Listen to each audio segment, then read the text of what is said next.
Lying in bed next to the best wife a man can have, I recalled the day with a smile. I went to a job I loved and came home to the best family in the world. I played tag in the backyard with my two wonderful kids, ate some delicious food, and watched a baseball game on TV with my family. After the kids went to bed, my wife of 21 years and I enjoyed some satisfying, loving romp in the bedroom. We hoogged and kissed several times in a rush of bliss before my wife drifted off to sleep and rolled over onto her side, away from me. I grabbed her with my left hand and smiled inwardly. Yes, there was nothing special about me, and I didn't do anything special during the day. I was a boring guy, living a life that most people would probably consider boring. How great it was! Unfortunately, I did not know that this day would be my last. I got a call a little before noon. Carrie was crying, almost hysterical, and it was difficult for me to understand her. If I understood her correctly, she was saying something about our son, Troy, kidney disease, and the hospital. I told her I would meet her there in 20 minutes. I quickly explained everything to my boss and rushed out the door. 18 minutes later, and somehow without missing a beat, I was at the hospital, talking one-on-one with Dr. Michael Fierstos in the emergency room of the hospital where my son had been admitted less than an hour earlier, doubled over in pain. How he went from being a normal, healthy high school freshman to having stage 3 chronic kidney disease is a mystery to the doctor, who told me a specialist was coming to examine my son. Carrie and I tried our best to look optimistic in front of our son, but it wasn't easy. Carrie quickly Googled chronic kidney disease on her phone, and I just sat by the bed with Troy, cracking jokes and goofing around. Carrie stood to the side and read, swallowing back tears and turning pale as she continued to read. Several times she looked up from the phone, and we made eye contact, and then I realized that this was not good for our son. After 45 minutes, this was confirmed by specialist Dr. Brendan Nicholas. He told us that Troy urgently needed a kidney transplant if he was going to survive to graduate high school, even with dialysis. For a 14-year-old, Troy took the news very well, immediately bursting into tears. I can't say I blamed him. Carrie joined him a second later. Dr. Nicholas explained to us that, although kidney transplants are quite common these days, finding a suitable candidate is still difficult. According to him, the best and probably easiest thing would be to find relatives. But the problem is that I was an only child in the family, and Carrie only had one sibling, who had 2 minor children who were not entitled to donation, like Troy's 17-year-old sister. Including 4 living grandparents, there were only 7 possible donors in the family. They were all tested and ruled out within a week. To say our family was devastated would be an understatement. However, our doctors were more optimistic than we were, or at least they acted that way. However, things weren't looking good for Troy. There were many tears shed in the hospital and at the Nowak home in the week after the 7 of us were removed from the list. One of my favorite lines from a TV show of all time is from Monty Python's Flying Circus. No one expects the Spanish Inquisition. To twist the phrase a little, no one expects a miracle. But that's exactly what we seem to have gotten, about a week later, from an unlikely source half a world away. Carrie called Sergio Santiago, an 18-year-old boy, the son of 2 of our good friends, Jorge and Robbie Santiago, nephew, because we are very close to the Santiago family, but technically we were not related, as far as I know, until it turned out that we, or at least Carrie and him, were, and he was a third-party transplant for our Troy. As we said before, Mr. Novak, a family match is the best, and a half-sibling is almost as good as a full brother or sister. Dr. Nicholas enthused. But Doc, he's not a stepbrother. Oh, damn. Oh, shit, I muttered, looking at Dr. Nicholas in horror. My brain stopped working at full capacity for a split second, until it came back on. At first, everything I heard was a miracle for Troy. Then all I heard was the end of my marriage as I knew it. I looked at Carrie, who seemed to be trying to disappear right before my eyes. Car, baby, "Oh, damn, baby," I whispered. She looked away, but I saw that her face and neck were very red. I froze in place, waiting for her to say something. 5 seconds passed, then 10. I cleared my throat. "I can't worry about anything but Troy right now," she said. I called. I had to try, for Troy's sake. "Thank you for thinking about someone else this time," I replied in an emotionless voice. I hope that a miracle happened for us because we no longer had a marriage. For the first time in several minutes, she looked directly at me and narrowed her eyes. "Not now, Josh. I do not have time for this." I heard what she was saying, and I knew whatever it takes. "How long will it take them to get here?" I asked. "They will be here in a week, starting Thursday," she said quietly. "Fine. They can stay with us as usual," I replied. Over the years, Santiago has stayed with us about half a dozen times. Our basement was converted into a full guest suite with a master bedroom, a smaller bedroom, and a full bath. It wasn't exactly the 5-star hotel the Santiagos usually stayed at, but then again, they were family. Family. Yes, exactly. Carrie and Robbie were roommates at Iowa State University for the past 2 years. Robbie and Jorge were already a couple by the time I started dating Carrie before Christmas, my freshman year. It took me a while to develop a relationship with Jorge. He was the son of a wealthy Spanish businessman and was something of a rich playboy idiot.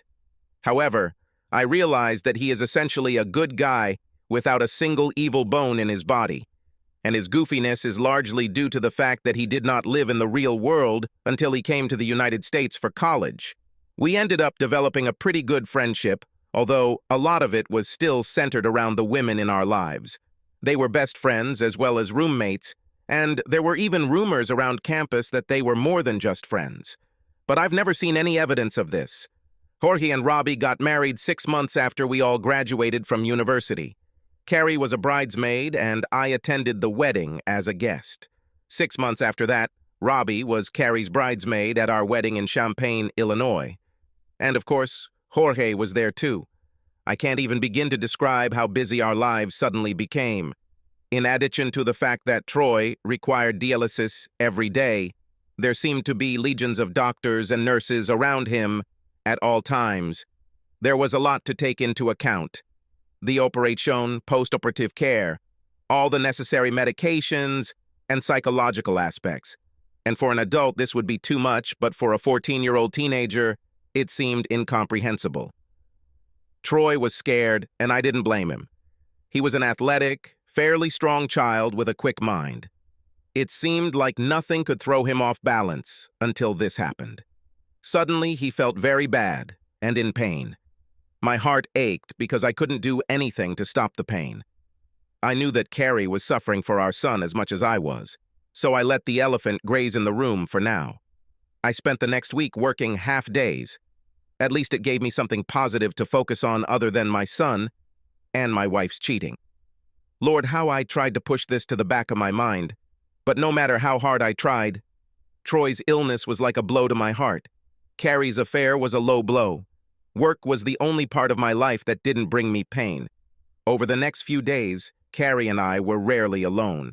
In those rare moments when we were alone at home, our daughter Anjali, or AJ for short, was with us, so we could not speak freely, even if we wanted to. When we were alone in the bedroom at night, it was strictly for sleeping. Fatigue can be a beautiful thing. Under normal circumstances, Santiago's arrival would have created a party-like atmosphere in the house. There were the usual hugs, excluding me, but it was a low-key group. I must admit, I stood back and watched with mixed feelings, anger and nausea among them. Several minutes passed before Robbie noticed me. She blushed and lowered her eyes for a couple of seconds, and then came up to me and hugged me tightly. "I'm so sorry, Josh. Honestly," she whispered in my ear before releasing me from her embrace. I nodded silently as she walked away. Looking up, I noticed that everyone was looking at me. Neither Troy nor AJ were told about their biological connection to Sergio. They both decided that the coincidence between Sergio and Troy was simply an incredible coincidence. We 4 adults decided not to say anything for now. However, Sergio, as I found out, knew about this connection for approximately the last 4 years. Carrie said he agreed with his parents' explanation of events. It seemed like everyone who knew had a good understanding of what was going on. Maybe someday, when I understand everything, I will also understand it well, although I seriously doubted it. Once everyone was settled, Carrie left for the hospital with Santiago so they could visit Troy. AJ and I stayed home. She waited until Carrie's SUV was out of the driveway, and then walked over to me. "What's going on, Dad?" she asked. I'm not an idiot. "There's definitely something going on between you and Mom, and it has something to do with Aunt Robbie and Uncle Jorge. If you don't tell me, I'll just ask Sergio. I'm sure he knows and will tell me. He tells me everything. There are pros and cons to having really smart kids. One of the disadvantages is that it is difficult to hide things from him or her. AJ was a very smart child. I decided it would be best if I told her, even if I didn't know the whole story. This way she will know the whole story without the hype that I was sure would come from my wife. I told her what I had found out, which, to be honest, wasn't much. Her mother cheated on me with Jorge Santiago while I was on a long business trip, and they had a child, Sergio, who was also her half-brother. For her, and for Troy. That's why Sergio was such a good transplant for Troy. "Wow," she said, almost in a whisper. "Wait, you didn't know about this until Troy got sick, did you? That's why you've been looking at your mom so strangely for the last week or so." I nodded my head affirmatively. I'm sure I blushed. At that moment, I felt like the biggest idiot in the world, but I was wrong, because there was more to it. "So you also didn't know that Mom shared a bedroom with Aunt Robbie and Uncle Jorge when we visited them in Spain all those years? They didn't stop doing this until I was 12 years old. Mom always said they did it because she and Aunt Robbie were like sisters, and you knew it." My mouth dropped open in absolute shock. I was speechless. I don't think I needed to answer this question. "Oh my God. Sorry, Daddy," she breathed. "I always thought it was a little strange, but I was just a child." She said, "You know." I believed her. "Damn," I croaked. "What are you going to do?" she asked, again switching to a whisper. "Right now, nothing. We have to survive Troy's operation. Then we'll discuss everything. In great detail, I'm sure," I said. We would appreciate it if you didn't tell anyone anything before our conversation." "Yes, okay, Dad," she said. "I'll cover for you, Dad." "Thank you, baby," I replied. I admit that I was reserved around my wife and Santiago. I noticed that my wife, Robbie, and George were looking at me a lot, and they seemed to spend a lot of time whispering to each other. On Friday evening, returning to the house, Sergio quietly called me aside. "Can we talk? Just you and me, Uncle Josh?" "Is it important?" he asked. "How can I refuse you, Sergio? You're the one saving my son, and your half-brother," I said quietly as his eyebrows rose. Sergio and I took a walk around our neighborhood. "Look, Uncle Josh, I know this is all terrible and awkward. I'm glad I can be around Troy," he said. "But I need to ask you for a favor. About a favor between us that I think I've earned the right to ask for. I want to ask you not to divorce Aunt Carrie because of this and not to take physical revenge on my father," Sergio said. There was concern in his eyes. I studied his handsome face. He looked most like Georgie, but now that I knew what I was looking for, I saw a little of my wife in him. Come to think of it, he actually looked like he could be Troy's brother. How did I not notice this before? I can't promise that I'll stay with my wife after Troy leaves for college, but I can promise not to take physical revenge on your father. That's all I can do, Sergio, even with everything you do for me. And, I think, for yourself, too," I said. "So, how do you feel about all this, Sergio? How do you feel about Aunt Carrie and being Troy's half-brother?" I asked. "To be honest, I was a little scared when they first told me about it," he replied. "But I wouldn't be here if Dad and Aunt Carrie hadn't agreed to get together to give my parents a baby. Mom is my mother in my mind, and Aunt Carrie is still Aunt Carrie, although now I probably have even more feelings for her in my heart." And I always looked at Troy as a little brother. I think it's great that he's my brother, and I'm really glad I can help him. We walked the rest of the way home in silence. It gave me even more to think about. I didn't understand much from this whole story, but I realized that it was even worse than I thought. The transplant was done the following Tuesday. 5 very tense people waited for several hours. Both boys came out of the surgery in good shape. Troy's new kidney started working right away, which was a very good sign, the doctors told us. That evening, 5 very tired people left the hospital. I didn't think much of it when Robbie volunteered to go with me to my favorite Chinese restaurant for the takeout we ordered 2 days after our transplant. We barely had time to get onto the road when she started apologizing. In the 40 minutes it took to get to the restaurant and back, I learned the whole story. When we got home, I definitely didn't feel like eating. I served in the Naval Reserve for 20 years and deployed overseas 3 times. The first trip was about a year after Carrie and I got married. I was sent to the Middle East for 18 months. In order not to be alone, Carrie went to Robbie and Jorge for the entire duration of my service. I know it shouldn't have happened, but it did. "I'm sorry, Josh," she began. "One night we were having a lot of fun and ended up in the same bed, and that gave me an idea, which turned out to be the stupidest thing I've ever had. I haven't told anyone except Carrie, but I can't have children, and I really, really wanted them. So I thought she could get pregnant with Jorge and have a baby, and I could adopt him and raise him, and you'd never have to know about it. And the plan worked perfectly. She gave birth to a beautiful boy. By the time you returned home 6 months later, Carrie had lost almost all the weight, and we just told you that she had gained a little weight from eating our rich food, and you probably wouldn't have known it. And you wouldn't have known if Troy hadn't gotten sick." Robbie lowered her head and blushed slightly. I waited for the continuation but never heard anything. However, remembering my daughter's words, I realized that there was actually more to it than that. For several seconds, I stared at her. "I talked to AJ," I said, leaving the rest up to Robbie. "Oh," she practically whispered. "She didn't just have sex with him once." "I'm not stupid, even if I didn't know some of the rest," I said sharply. "No, they did this a lot before she had the baby, and since then, they have continued to do this for many years. Right before my eyes, they became more than just good friends. They became lovers. I didn't expect this to happen. By that time, I had only one option: to come to terms with the situation. I had my child, and I loved Georgie and Carrie, so I decided to be a part of what they had rather than send them both away. Your 2 business trips, your 2 weeks every year, other vacations when they came without you. Then, when Carrie decided that AJ was old enough to understand that something was happening, they began to go somewhere together, and the children stayed with me and Sergio. Don't be mad, Josh. We all got something from this deal. I got my son Georgie, and Carrie spent some time together, and your son got a new kidney. That's not how I look at it, Robbie," I said. "The kidney was an accident. I look at it like everyone got something except me. I was simply removed from the equation. I was not involved in the deal with you 3. I did not agree for my wife to become pregnant and carry a child for you.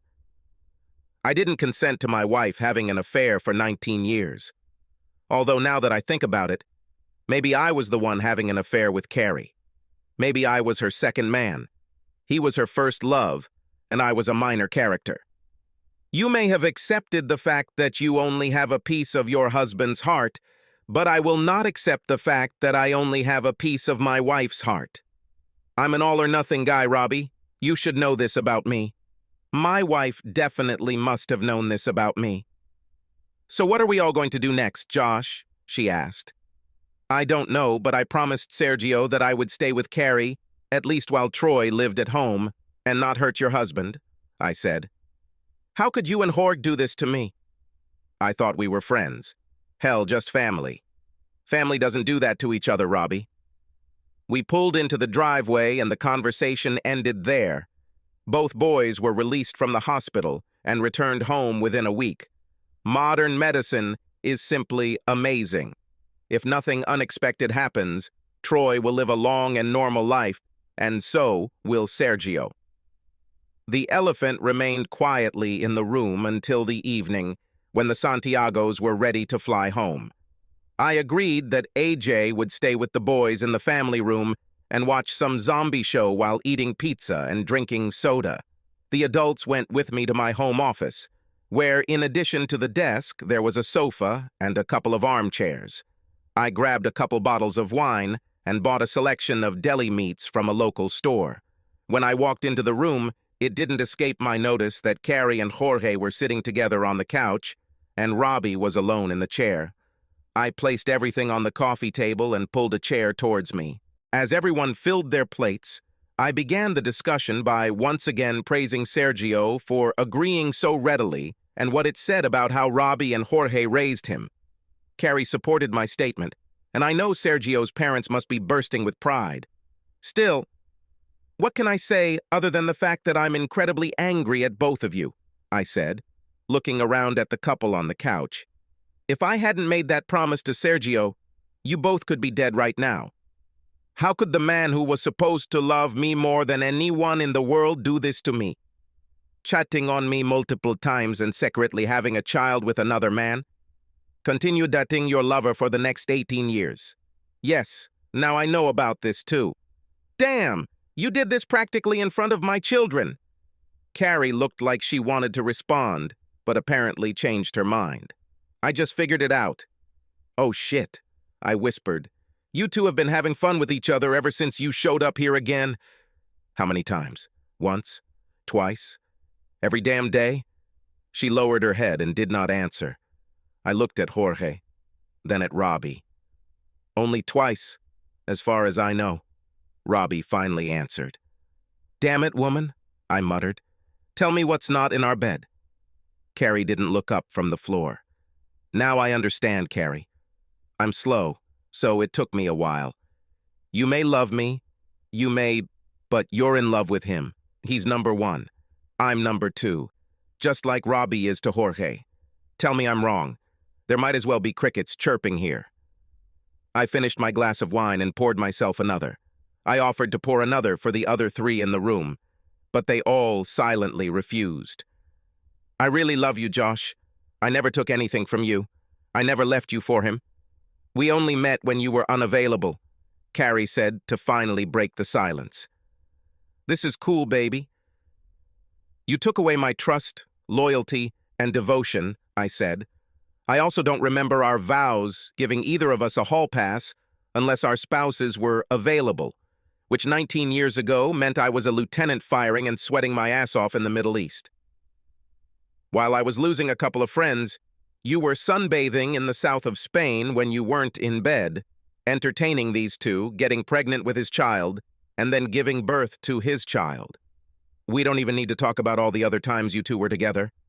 At least at some point you realized that you should be less open with our children and started sleeping with him away from our or their home. Except, apparently, this week. The three other people in the room sat in silence, mostly interested in something on the floor. Miracle of miracles, however, you had a spare son to help Troy. I continued with sarcasm.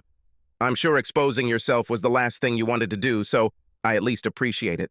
Finally, an act of self-sacrifice from the most selfish woman. Robbie was sobbing. Jorge looked guilty. Carrie's gaze wavered between guilt and fear, with a little tinge of anger when I called her selfish. So where do we go now, Josh? I don't want to get a divorce, Carrie began. Since I promised your first son, and I don't break my promises and vows, you have 4 years before I divorce you. It will happen when Troy leaves for college, but we won't talk about it in front of him, I said. However, it will be you who will tell him that Sergio is his half-brother, and this should happen in the near future. I will be in the room when you tell him about this, and I will make sure that you tell him a sad story about a woman who cheated on her husband, and not a love story about a woman who had a wonderful affair. I have no doubt that he will be very happy to have Sergio as a brother, because they are already so close. I know AJ was very happy about it, once she got over her anger at your bad attitude towards me. Does she know the whole story? Carrie asked in a strangled voice. What exactly did you tell her? Now it's already hurt. I grinned sadly. I didn't tell her anything. She's a smart kid and has been able to figure things out over the years, although I know there are some holes in her knowledge that you should probably fill in. She didn't necessarily know everything, but she kind of knew everything. You know what I'm saying? But because she wasn't completely sure of it, and because of the lies you told her, she never came to me and gave you up. She only told me what she knew and what she suspected when I asked her directly. She felt very guilty for not coming to me. Our son, on the other hand, still doesn't know anything. The blissful ignorance of youth and trust in his parents. And of course, you know that Sergio has known for years that you two cuckolded me. Several times over the past few years, I have noticed a strange look in his eyes and wondered about it. Now I know it was a look of pity. It's wonderful when a teenager looks at you with pity because he knows that his father and your wife are making a mockery of your marriage. Everyone got something from this deal, except me. I was simply crossed out. That's not true, Josh. I love you, she cried. I was a good wife and mother. If it weren't for this story with the kidneys, you would still be happy and not understand anything. Why can't we at least go back to the happy part? I never refused you sex. So you're saying that I should be happy being your number 2 option just because I didn't know what was going on? I was always supposed to be your number 1, and there weren't supposed to be any other numbers. Please tell me if I was ever your number 1, I asked. She blushed again. She stammered. At the beginning, when we first got married. Before I moved in with Robbie and Jorge, she said. So you're saying that when we made love, you weren't thinking about Jorge? How could you give birth to 2 children for me if you were in love with another man? I thought you deserved to have children of your own. I love you, remember? She said. Exactly. Right. How could I forget about this? I said. At the very least, judging by your actions, I can assume that you love our children as much as you love your child with him. She made a face at me, then looked at Robbie and Jorge. If she was looking for verbal support, it did not come. We should be discussing this in private and not dragging Robbie and Jorge into our problem, Carrie said scornfully. Are you kidding me? Robbie and Jorge started this problem, I shouted. All 3 turned pale at my outburst. They all looked a little nervous. Okay, you all know that I made a promise to Sergio, and I intend to keep it. But I want a promise from you, Carrie. I want you to at least be faithful to me until Troy leaves for college. That means no more trips to Spain without me, and no more visits to Santiago while I'm serving my 2 weeks in the reserves. Faithful means faithful. If you break this promise, I will break my promise to Sergio and file for divorce immediately. Is it clear? Robbie smiled, and Carrie and Jorge sat with their mouths agape and speechless. I appreciated that Robbie apparently understood everything, because it is possible that the promise would have helped her too. The 2 lovers stared at each other for about a minute before Carrie quietly answered in the affirmative, while nodding her head slightly. That's better. Wine anyone else? I asked. After the Santiagos left for Spain, I moved into a bedroom in the guest room in the basement. Carrie and I slept together in our bed while the Santiagos were with us, but we hadn't had sex since we found out Troy was sick. It worked to my advantage after I found out about my wife and Jorge. Don't be a child, Josh. We had sex so many times over all these years while I slept with Jorge, and you didn't know about it. She quipped to me. That's right, Carrie, I growled back. I did not know. Now that I know what you shared with another man, I no longer feel the same feelings. Carrie looked like she had sucked a bag of lemons. I got the feeling that she had no idea how this was going to happen. Modern medicine is amazing. 6 months after surgery, Troy was back to his old self, joking and acting like a normal schoolboy. Yes, he constantly had to take medication to combat transplant rejection, and he couldn't play football. But in almost every other way, he got his life back. I felt it was time for him to find out the truth about his relationship with Sergio. Carrie and I discussed this for several days. She was in favor of leaving everything as it was, hoping that Troy would eventually figure things out on his own. Seriously, that's exactly what she told me. Nice try, baby, but you have to explain everything to him, just like I told you months ago. And let's have a full family meeting so AJ can hear it straight from her mother's mouth, I said. She sighed loudly, but eventually nodded in agreement. Troy turned 15, a couple of months ago, and I have to admit, I didn't always understand what was going on in his head. I had to laugh at this because I remembered when I was 15, and I didn't always understand what was going on in my dad's head either. I knew this conversation wouldn't be easy. I hoped Carrie understood this too. Watching from his lazy boy chair, Troy seemed to take the news that he's Sergio's half-brother well, which is what I expected, because he already loves Sergio like a brother. However, the how question turned out to be more difficult. Wait, did you have sex with Uncle Jorge? But you were married to Dad then, weren't you? That makes you a traitor, he shouted. Don't you dare call... Carrie started screaming back at our son until I grabbed her hand and squeezed it, forcing her to quickly close her mouth. She fell silent and sat there, ashamed. The silence in the room lasted for several seconds. Yes, perhaps the correct term would be slutty, I said. But that's not your concern. That's mine. I didn't know about this until you got sick. Your mother called Santiago and asked Sergio to take a test, hoping that he would be a candidate for a kidney transplant. She practically threw herself under the bus trying to save you, so the least you can do is show gratitude and restraint. Troy lowered his head as I chastised him. He was confused and offended. I understood this perfectly. If anyone should be upset, it should be me. And believe me, I'm upset. But this is a problem between me and my mother, which we must solve. We'll get through this somehow. I won't leave you guys. I have no such intention. That's why I moved into the basement, I said. I could see that AJ wanted to get involved. I shook my head slightly at her and she leaned back on the couch she was sitting on. I quickly glanced at Carrie, who was sitting next to her, looking like the roof of our house was about to collapse on her. A few months later, AJ left for Central Michigan University. Troy asked if he could go with her.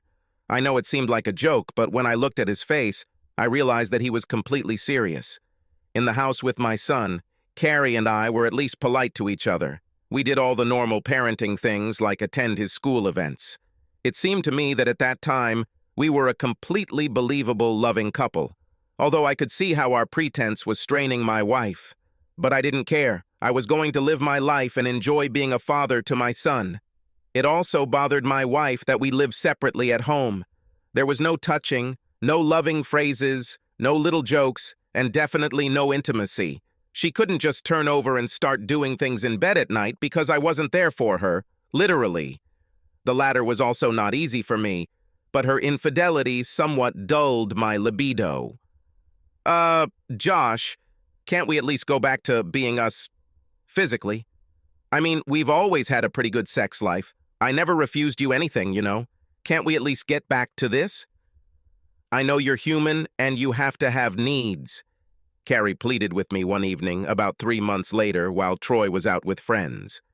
I looked her up and down. She was still a beautiful woman with a good body.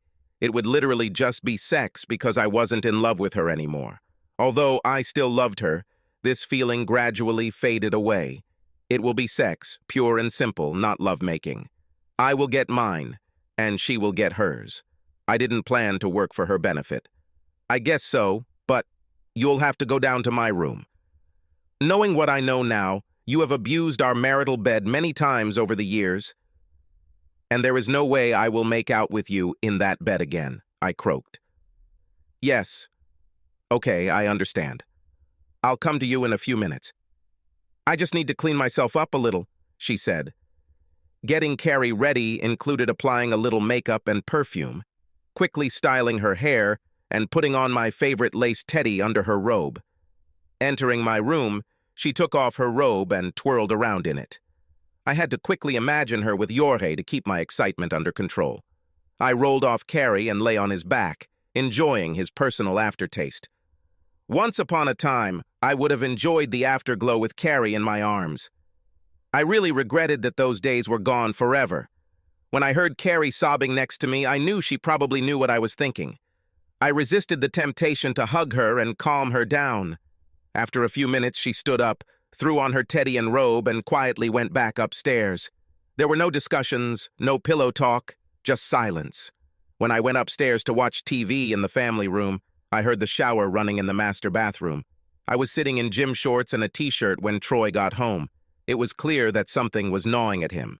"Dad, you haven't taken Mom to a restaurant, club, or anywhere else for several months now," he said. "Are you ever going to forgive her and become a real couple again?" Moment of truth, I guess.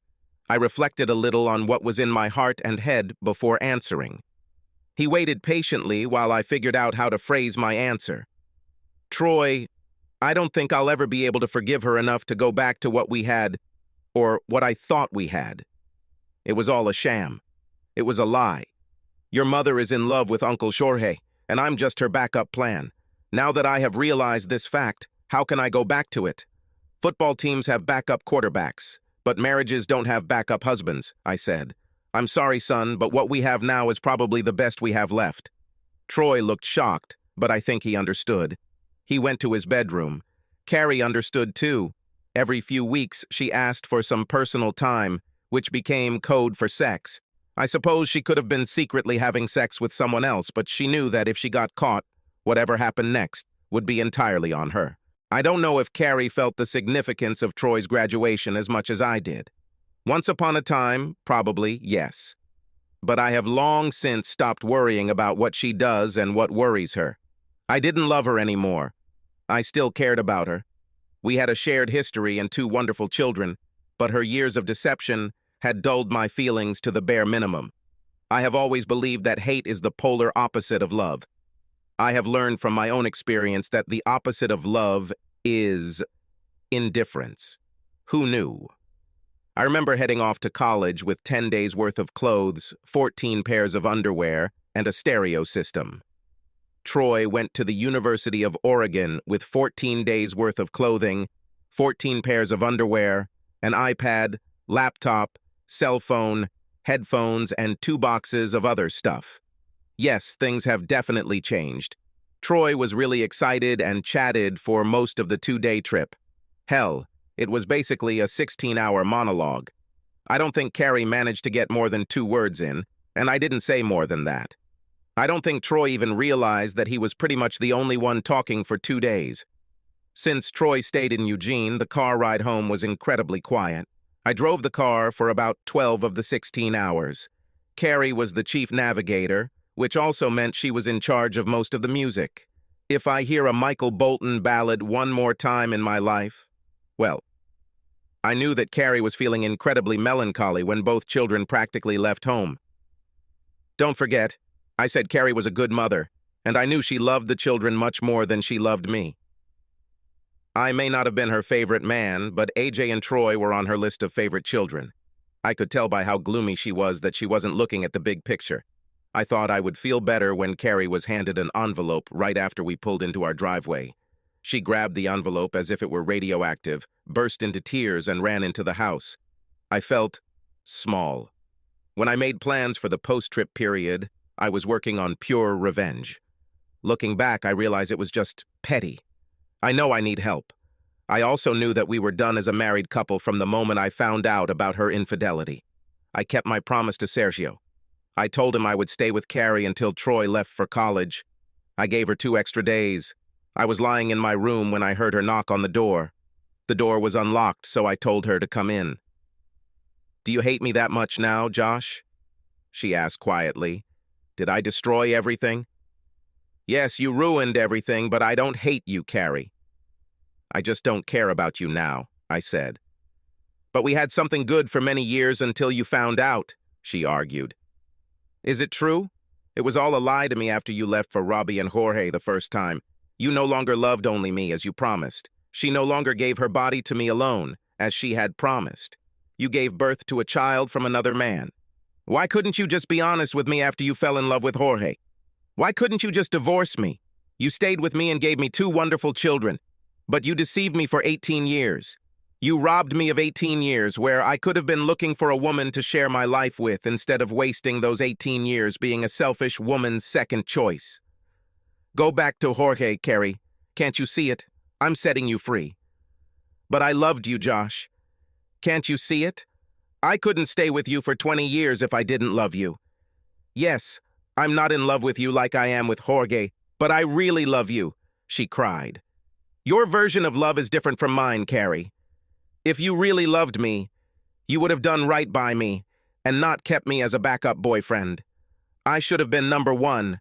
I deserve to be the desired guy you were in love with. By deceiving me, you never gave me a choice between being number two or finding a woman who wanted me to be number one. You gave me two wonderful children. We had a good life, or at least it seemed so to me. Everything disappeared in smoke. You apparently got what you wanted. Jorge apparently got what he wanted. Robbie got what she wanted. And what I got was, I got crap. So what was your plan after the kids left home? Assuming I never found out about you and Jorge? Her mouth opened, but no sound came out, at least for a few seconds. I guess I always thought that I would return to Spain to be with Jorge and Robbie. Sorry, Josh. I guess I never considered you in my long-term plans, she said quietly. I know, I answered just as quietly. I won't fight anything in the divorce, she practically whispered. I was surprised that both children were unhappy with my decision to divorce their mother. Initially, they were both upset that she had cheated on me for so long, but I think she was able to convince them that her love for me was real. As for her love for Jorge, well, it went on for so long that they were able to rationalize it to themselves. Apparently, they were also able to rationalize in their minds that I would be happy to be their mother's number two guy. Aunt Robbie is good about it. Why can't you go along with it like she does? AJ asked. Aunt Robbie helped organize it all. She, Uncle Jorge, and your mom were making plans. I was not included in them. Everyone but me was involved in all this. Why wasn't I included in the plans? Because your mother knew I wouldn't agree. It's better to ask for forgiveness. If you have to, than to ask permission, I said. Let me ask you something, AJ. When you get married, will you allow your husband to have a mistress? A mistress that he will care about more than you? No. I would kick his ass if he even suggested that, she said firmly. But at the moment, this has been going on for more than 20 years. So I should just get over it because it takes forever? How's Aunt Robbie? What would you do if this happened to you? She winced and lowered her eyes. The conversation was apparently over. My assumption that Carrie would go to Spain after the divorce was confirmed by my children. I admit, I missed communication, but not the life that I had. Because I never had it. Realizing that I no longer trusted women, I went to a psychologist and got help. However, I wasn't exactly looking for a new relationship. I went on a few dates, and even sometimes, very sometimes, had sex. But it was no longer top of my list. I was surprised by the fact that among women between the ages of 40 and 50, there seemed to be a lot of singles. I guess I was never aware of this fact when I was a supposedly happily married man. I also didn't understand how the dynamics between men and women had changed over the last 20-odd years. The last time I was free in the dating scene, it was mostly men doing the hunting. Today I learned that it's a 50-50 proposition. It took me a minute or two to get used to the new dynamic. I have to admit, it really boosts my ego when a woman comes up to me to start dancing. This was probably the last face I expected to see when I opened the door one day, about 2 years after the divorce. It took a couple of seconds to realize who I was looking at, even though she looked almost the same as the last time I saw her. Robbie Santiago was still a beautiful woman. Come in, Robbie. What brings you to my door? I asked, still in some shock. Can't I visit an old friend? If we're still friends, I guess, she answered timidly. She accepted the cup of coffee I offered, and we sat down in my family room. She shifted in her seat and cleared her throat. You still haven't answered my question, Josh. Are we still friends? She asked. I wrinkled my face, thinking, we used to be friends. At least I thought so. Then I found out that you don't think so. I began to say until she intervened. No, that's not true, she interrupted. I always considered you a friend. If I were a friend, how could you treat me the way you did? I asked. I was selfish and incredibly stupid, Robbie said. I never seriously thought about the consequences of my actions because I trusted Jorge and Carrie. Carrie was like a sister to me. I never foresaw that things would turn out this way. I accepted it because I managed to get Sergio out of this deal. And after that, for all these years, it was just a few days here and there. And I really liked that you forbade her to see him for those few years. But then you divorced her and sent her back into his life. And mine. I think after all these years, I'm tired of being his second-best woman. Now I completely understand what you were talking about. God, I was such a fool. It hurts, doesn't it? I asked smugly. She didn't answer, just lowered her eyes. Finally, someone showed remorse. I think we can become friends in a way again.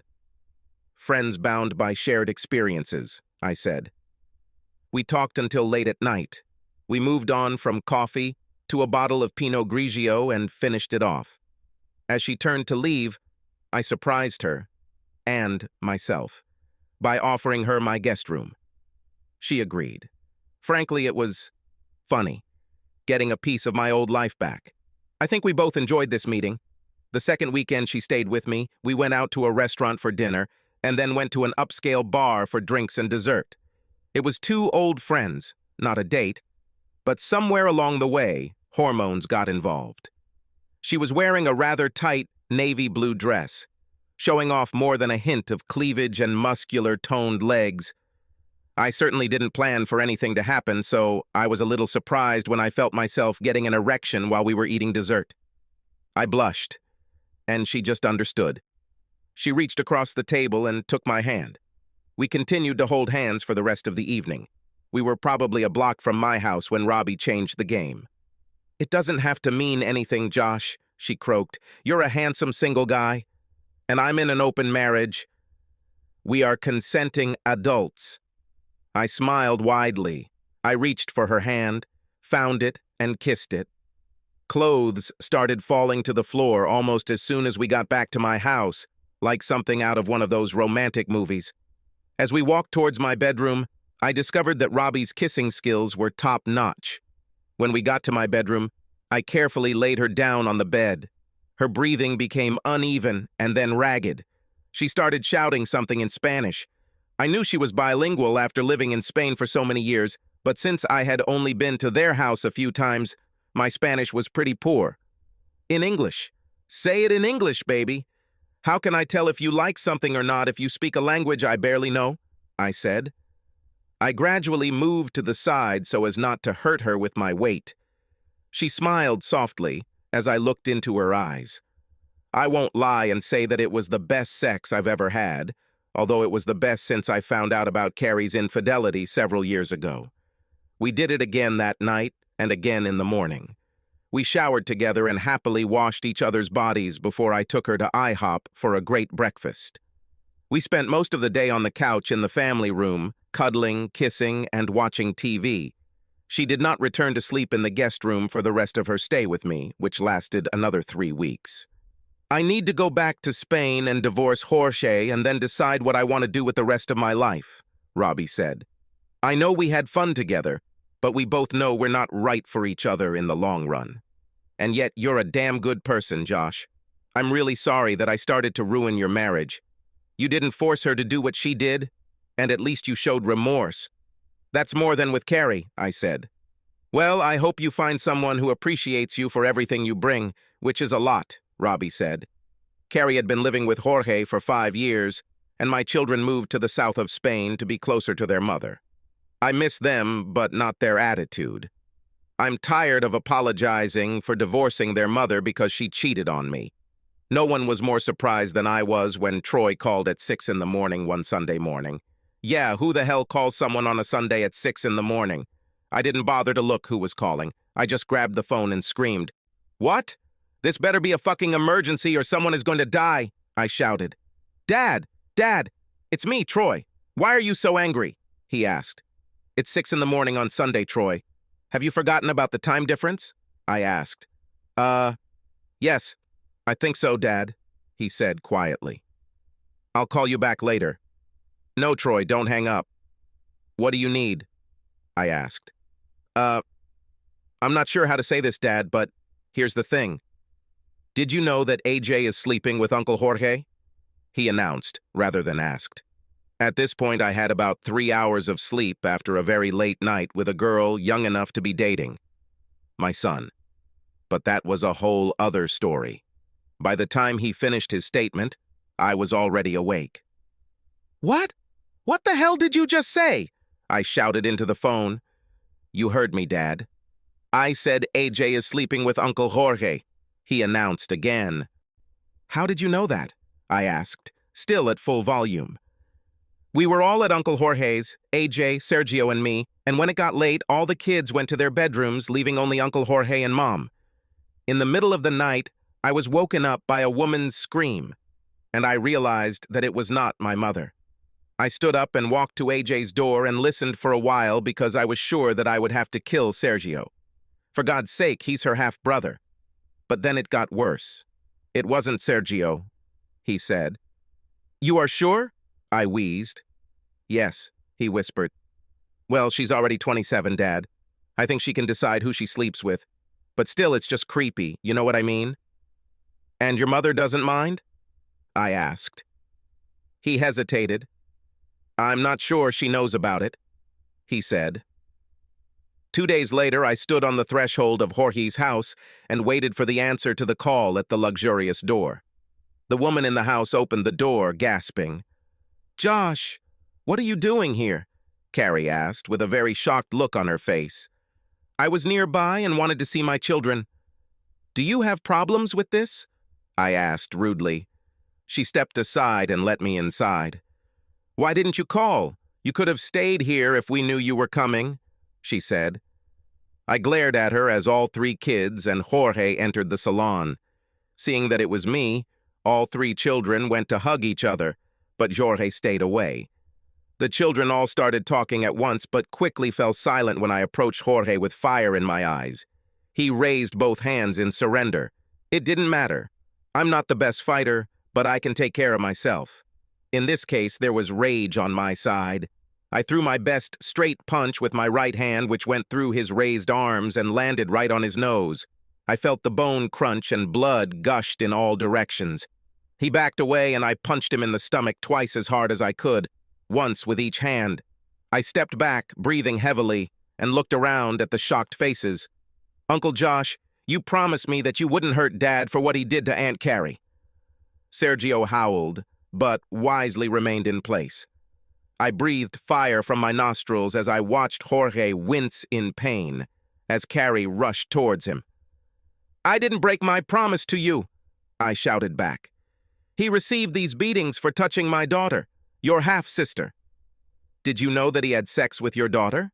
I asked, turning my attention to my ex-wife. Her expression changed from scared to shocked as she looked at me and then back at Jorge. What is he talking about? She asked Jorge. Jorge was curled up in a ball, bleeding profusely and whimpering. I'm old enough to decide who I sleep with, AJ said. I don't need permission from any of you. Yes, you are old enough to make your own mistakes, like sharing a man with your mother, even if it is the man who ruined your parents' marriage. But you, like your mother and the asshole on the floor, are also old enough to understand that every action has consequences. And his recent action gave me the chance to give him the consequences that I could not give him for that he entertained your mother because I promised Sergio. I think I should thank you for giving me a chance to do something that should have been done a long time ago. But still, your choice of sexual partners is more than a little troubling, given everything that's happened. She blushed, looking first at me, then at her mother. Sorry, Mom, she said. Carrie looked at AJ intently, and I knew what was about to happen. She turned to Jorge and swung her leg as hard as she could, hitting the man in the face. He groaned and lost consciousness. Nice shot, Mom, Troy admired. Sorry, Uncle Josh. I didn't know about Dad and AJ. It's just wrong, Sergio said. Yes, Sergio, but it's not your fault and it's not your place to apologize, I said. Kids, it was great seeing you all, although you and I, AJ, have a lot to talk about sometimes. Carrie, it wasn't very nice to see you, but I need to see some sights for a few days before I return home. Now, if you don't mind. Oh, by the way, you have my number if that idiot wants to press charges against me. Just call me and I'll give up. That won't happen, Uncle Josh. This is my promise. Dad and I also have something to talk about, Sergio said. Everyone screams when they land after their first skydive, and I was no exception. It was simply amazing. My toes touched the ground first, and since my legs were extended in front of my body, I landed carefully on my butt and screamed. I quickly jumped to my knees and then to my feet and ran back to grab the parachute. My pulse was racing. I was too nervous to look at my Fitbit, otherwise I might see incredible numbers. It felt like my chest was going to explode. My heart was beating so hard and fast, and I knew that my smile was splitting my face in two. Yes, yes, yes! I screamed again as the jump master came up to me to congratulate me and check if I had hurt myself in any way. Great jump, Josh, he told me enthusiastically as I collected my equipment and headed towards the exit of the landing zone. As I walked toward the garage where people were coming out to greet me, I realized that I was sweating profusely, and it seemed to me that all the sounds around me had become a little louder, a little more distinct. Maybe this is what happens during near-death experiences, I thought to myself. Okay, I know I went a little overboard, maybe even a half, but after witnessing the birth of my 2 children, I just experienced the most amazing thing of my life. Better than marriage. Even better than my first sex. I will probably never be able to explain exactly what I just experienced. I was 51 years old and had been divorced for several years. For several years after the divorce, I was practically vegetating, but a recent trip to Spain gave my life a boost. More precisely, beating Jorge Santiago did wonders for my mood. The first day after returning to the States, I practically jumped out of bed. I laced up my New Balance sneakers and hit the road. Over the past year, I have returned to jogging, but getting back into shape has been difficult. That morning, I practically skipped work. I was almost unbearable. I felt so energized. My receptionist, Teresa, noticed this immediately, and 5 minutes after I walked in, she showed up at my door with a cup of coffee and a notepad, because I had a lot to catch up on after being away for a week, at least according to her. The ruse ended after a minute when she sat up, looked me straight in the eyes and said, "Okay, spit it out. You spent a week in Spain having sex, didn't you?" "Even better, Teresa," I replied. I found my style. Who knew he was on holiday in the south of Spain? That's great, Josh. I'm happy for you. You deserved it. I signed up for a couple of classes at a small local college just for fun. There are over 1 billion Chinese people in China, and I decided that I needed to understand the culture a little better. The second course was even more frivolous. It was dedicated to classic rock. Most of the people in the class were my age, but there were a few kids who were probably forced to listen to their parents' music growing up and got hooked. A month later, I decided that I needed to skydive. I don't know why this stuck in my head because I'm deathly afraid of heights. I just felt like I needed to do something to overcome this fear, and jumping out of a plane from 2,000 feet seemed absolutely fucking ridiculous. Maybe that's the downside of living alone. There's no one who can tell you that a stupid fucking idea is just that. A stupid fucking idea, think about it. Why would anyone voluntarily jump out of a perfectly functional airplane? So I actually signed up for the classes needed to start jumping. I thought the class was good, but everything changed when we put on our suits, broke into groups of 3, and my group went to the converted 4-seater plane we were going to jump from. In short, I'm glad I didn't have a weak heart. Otherwise, it might have been a dead body floating toward the ground. But it was an amazing experience, and I'm glad I did it. At least once. A few of us newbies were hanging around after the jumps and sort of celebrating together, drinking Cokes and making fun of each other about our style, or rather lack thereof. I was on my second Coke and eating M&Ms from the machine when a screaming girl walked into the garage, obviously still as worked up as the rest of us, but a few inches shorter and a few octaves taller. She barely managed to remove the helmet, But when she did, curly blonde hair came out first, which eventually straightened out, revealing large lavender blue eyes and a smile that looked like it came out of a dental office advertisement. For the second time that day, I was afraid that my heart would stop.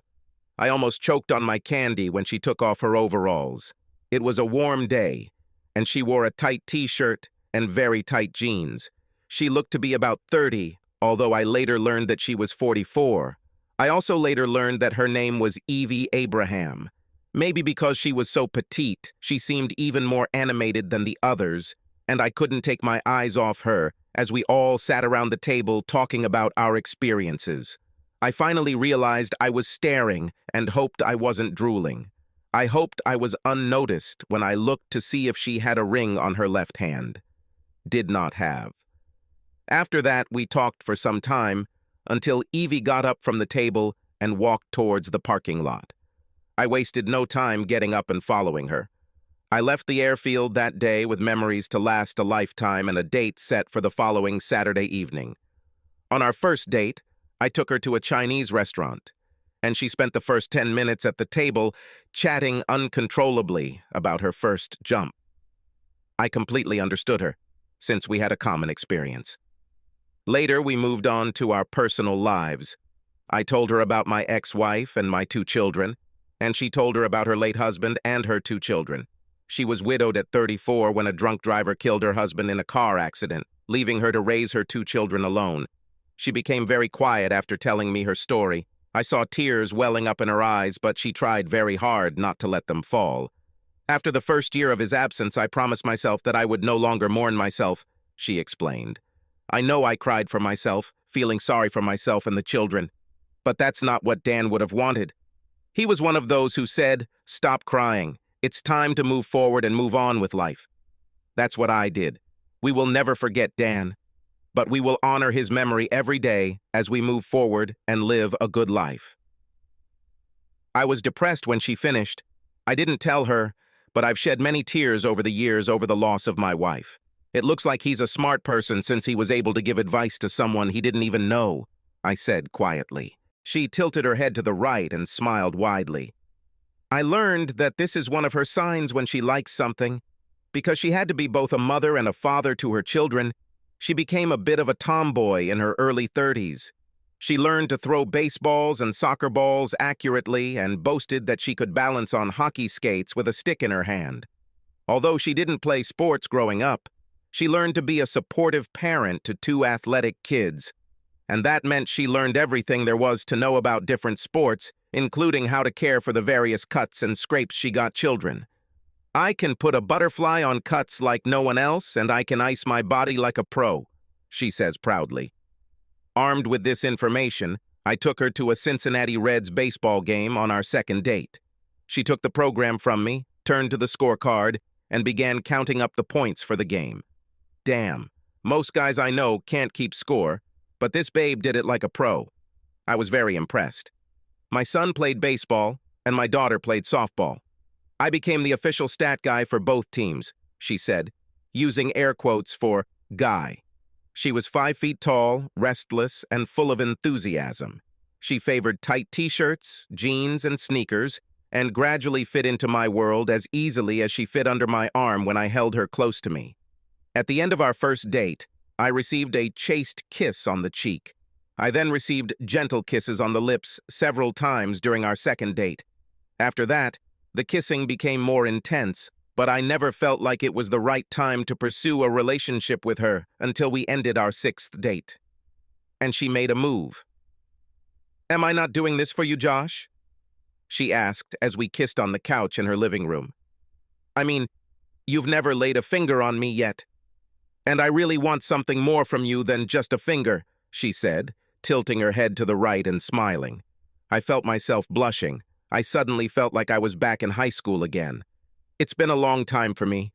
"No, not for this," I said, looking up and seeing Evie grinning like a Cheshire cat.